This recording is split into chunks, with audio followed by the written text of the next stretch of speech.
Hello दोस्तों, स्वागत है आपका बिजटेक सॉल्यूशंस में। और आज हम बात करने वाले ईएमडी के बारे में। तो बहुत बार आपने गवर्नमेंट टेंडर्स में या जीएमडी डॉक्यूमेंट में ईएमडी पढ़ा होगा। तो आखिर ये ईएमडी होता क्या है? तो आज हम स्टेप बाय स्टेप हर चीज़ के ऊपर, इस टॉपिक के ऊपर हर चीज़ कवर करेंगे। सबसे पहले हम जानेंगे कि आखिर ईएमडी होता क्यों है, क्या है। सेकंड हम जानेंगे कि ईएमडी लिया क्यों जाता है, और तीसरा हम जानेंगे कि इसका रिफंड प्रोसीजर कैसा होता है। तो चलिए शुरुआत करते हैं। तो सबसे पहले हम बात करते हैं कि ईएमडी आखिर होता क्या है। तो EMD basically earnest money deposit होता है, उसका फुल फॉर्म। ये आखिर इसीलिए लिया जाता है कि जो भी गवर्नमेंट एजेंसी है या गवर्नमेंट कंपनी है, वो इंश्योर कर सके कि जो भी बिडर बिड में पार्टिसिपेट कर रहा है वो क्वालिफाइड है, जेन्युइन है और एग्रेसिव है। अभी बेसिकली ईएमडी 2 से 5% के बीच में होती है। तो जो भी टेंडर वैल्यू है, तो गवर्नमेंट एजेंसी या कंपनी 2 से 5% के बीच में उस टेंडर वैल्यू का ईएमडी मांगती है। तो अगर आप ईएमडी पे करोगे तभी आपकी बिड क्वालिफाइड या एलिजिबल कहलाएगी, तभी आपकी बिड को फर्दर इवेल्युएशन के लिए कंसिडर किया जाएगा। अभी हम सेकंड पॉइंट पे आते हैं कि आखिर ईएमडी लिया क्यों जाता है। तो बेसिकली कोई भी गवर्नमेंट ऑर्गेनाइजेशन या कंपनी है, वो इंश्योर करना चाहती है कि जो भी बिड में जो पार्टिसिपेट करता है वो जेन्युइन हो, क्वालिफाइड हो और एग्रेसिव हो।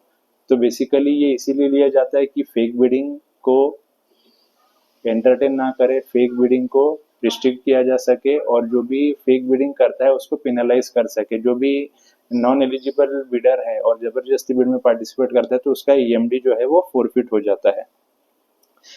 अगर कोई भी बिड में पार्टिसिपेट करता है और ड्यू टू एनी रीजन वो पुल बैक कर लेता है, यानी बिड में आगे फर्दर क्वालिफिकेशन के लिए मना कर देता है, तो उस केस में उसका जो ईएमडी है वो फोरफिट किया जाता है, यानी एनकैश कर लिया जाता है गवर्नमेंट डिपार्टमेंट्स द्वारा।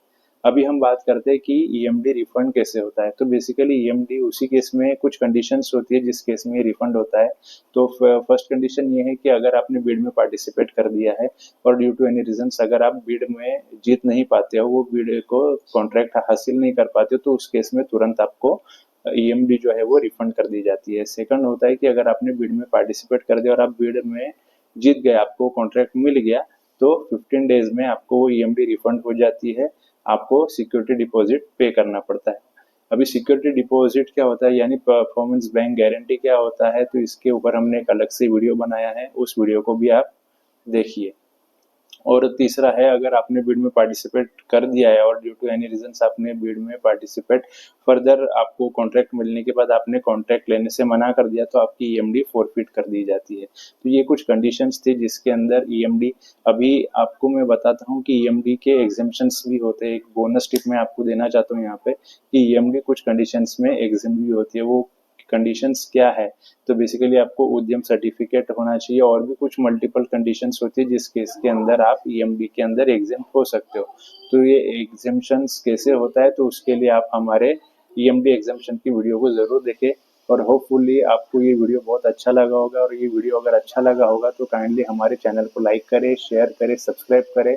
आपको और भी कुछ क्वेरीज होंगी due to regarding to government tendering या जेम, तो हमारे कमेंट सेक्शन पे मेंशन करें। हम कोशिश करेंगे कि उसके ऊपर डिटेल्ड वीडियो बना के आपको प्रेजेंट करें। तब तक के लिए नेक्स्ट वीडियो देखते रहिए। Good bye.